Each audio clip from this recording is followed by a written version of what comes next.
오늘 우리가 같이 읽은 사무엘상 23장 1절에서 14절에 있는 말씀에 보면 다윗이 사울을 피해서 도망하는 가운데 혼자 도망하지 않고 그를 따르는 사람들과 함께 도망하고 있습니다.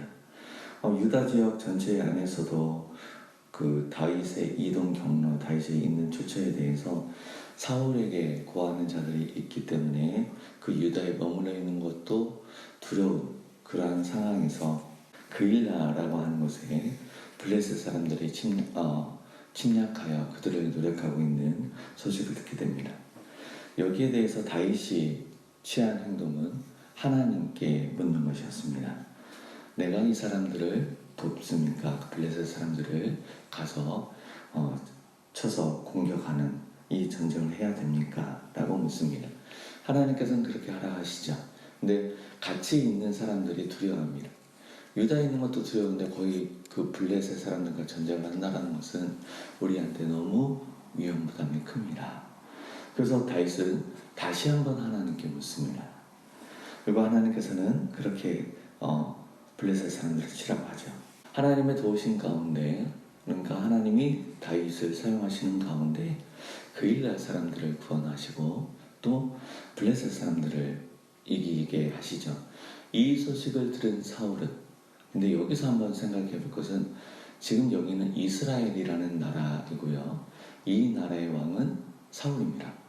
그일라가 블레셋으로 공격을 받았을 때 가장 먼저 움직였어야 되는 사람은 사울입니다. 군대를 모으고 그일라를 구원해야 될 임무를 가지고 있는 사람이 사울인데 그 임무에 온전하게 감당하지 않고 오직 자기가 생각하는 한 가지, 다윗을 잡아 죽여야겠다. 거기에만 집중하고 있는 모습이 여실히 잘 드러나 있습니다. 그런데 이 사울은 다윗이 그일라에 있다라는 그 소식 하나만으로 하나님이 그를 내 손에 넘기셨다라고 이야기합니다. 사울은 다윗을 도왔다는 이유 하나만으로 노베에 있는 제사장 85명을 죽였죠.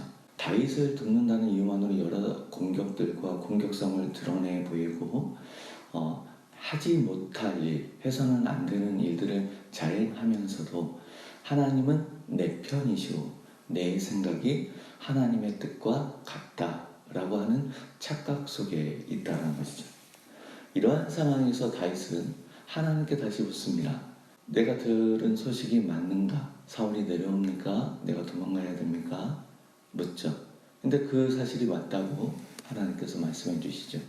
근데 여기에서 다시 한번 또 하나님께 물어요. 하나님, 정말 사울이 내려옵니까? 여기 그일라 사람들이 나를 사울의 손에 넘깁니까? 왜냐하면 그일라 사람들이 다 죽게 되었을 때 그들을 구원한 이가 자기거든요. 근데 그일라 사람들이 정말 자기를 배신해서 나를 사울의 손에 넘깁니까? 다시 한번 또 묻죠. 다윗의 모든 행동은 하나님께 묻습니다. 하나님, 이것이 옳습니까? 자기가 생각하고 자기가 들은 정보, 얼마든지 결정해서 나아갈 수도 있지만 그럼에도 불구하고 그는 하나님께 묻고 하나님의 뜻 가운데 쓰려고 합니다. 사람들이 배반을 하고 무리한 전쟁을 맡아야 됨에도 불구하고 그것이 하나님의 뜻 가운데 있다면 그 뜻 가운데서는 다윗의 모습과 하나님을 나의 편으로 끌어들이고 내 생각대로 내 생각이 하나님의 뜻과 일치한다라는 오해야 착각 속에 살아가는 사울. 그러면 누가 이길까요? 본문의 마지막 구절에서 사울이 매일 잣대 하나님의 그를 그의 손에 넘기지 아니하셨다. 우리는 모든 상황 속에서 주어져 있는 책무, 특별히 하나님께서 맡기신 일들에 대하여서 충실히 잘 감당해야 될 것입니다. 그 직무를 감당함에 있어서 사울처럼 내가 한 대로, 내가 생각한 대로 나의 결정이 하나님의 뜻과 일치한다라는 착각과 오해 속에 있어서는 아니 될 것입니다.